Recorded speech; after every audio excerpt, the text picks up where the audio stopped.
If the PSG knows the truth, the AFP or PNP also knows. Correct. Sigurado alam nila. Kaya nga PSG, lalabas at lalabas ito.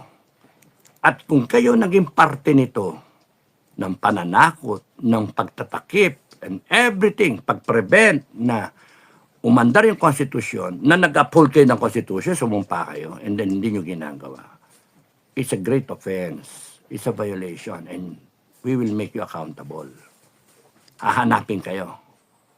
Alam naman, malalaman naman namin kung sino yung in detail niyan eh. Otherwise, firing squad kayo. General Court Martial, abutin nyo. Iba yung military law natin. Ayun yung sa akin. Kung wala kayong disiplina, walang mangyayari sa inyo. Ako sinasabi ko na kayo, ginaguide ko na kayo kung ano yung tama. Kung kayong lalagay sa mali, wala, talo kayo pagka mali kayo. Sabi ko sa inyo we can afford to disband the entire armed forces. We can afford the people, the sovereign Filipino people. Makinig kayo, pati mga leader, kayo mga leader, mga opposition. We can afford to disband the entire armed forces in the PNP. Everyone. Pagka nakakita ko dyan hindi naniniwala sa taong bayan, dismiss kayo, tarantado kayo. Taong bayan nagpapasweldo sa inyo. Ganon kasimple, wala nang hindi na please. Kasi may nadidinig ako mag-ganon Please, AFP, sumali na kayo. Sumuporta na kayo sa taong bayan. Mga kasama ng mga Pilipino, ganon. Hindi. We should demonstrate, for the record, for our history books, for the future generation, the real power of the Filipino people. Wala na. It's either you make a choice. You're a general now, you make a choice. You're an active general now, you make a choice. Para ka ba sa taong bayan o para ka dyan sa gagong administration na yan? Ganun kasimple. Rather than let an executive secretary run the country. Let a double run the country. Diyos ko. Isipin nyo. Papatakbuhin tayo ng kunyari asawa o kaya ng isang pinsan na congressman o kaya ng executive secretary o isang anino man lang nandun, dilawan sa Malacanang. O kaya yung mismong double na pipirma kung anong just to show to the public na may pinipirmahan siyang ek-ek. That's why we have to verify. You have to verify if he's dead already or still alive.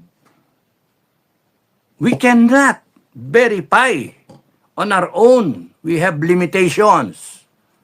If we have Intel Fund, that's why galit ako sa Intel Fund ngayon If we have Intel Fund, if I'm in the Armed Forces, I'm in NICA, I am PNP, NBI, I'll verify.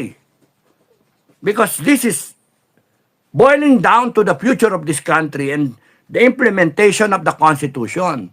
Di kayo mag-verify, putragis, walang silbing, kaya nga dapat wala na intelligence fund kayo Ngayon, we are observing you, AFP, PNP, NBI, lahat kayo. We are all observing you. Because when umikot ang gulong na to na nalaman namin na you did not do anything to prevent this scam, this hiding the truth from the Filipino people and preventing the implementation of a constitutional provision of succession. Now, wag nyo na hintayin na siya mismo ang makakuha ng information. Sasamain kayo. Sinasabi ko na sa inyo, sasamain kayo. Kasi pagka siya nakakuha ng verification on her own at hindi galing sa inyo, ay yari kayong lahat. Sabi ko nga sa inyo, we can afford to shut down everything Just to prove a point. Just to prove a point. We're shutting you down because we hate you. We're shutting you down just to prove a point that we are the one in power. Na we can create a new armed forces. Dami. Ilan yung reservists natin? 50 million? Imposible kandi magawa ng 100,000 na armed forces.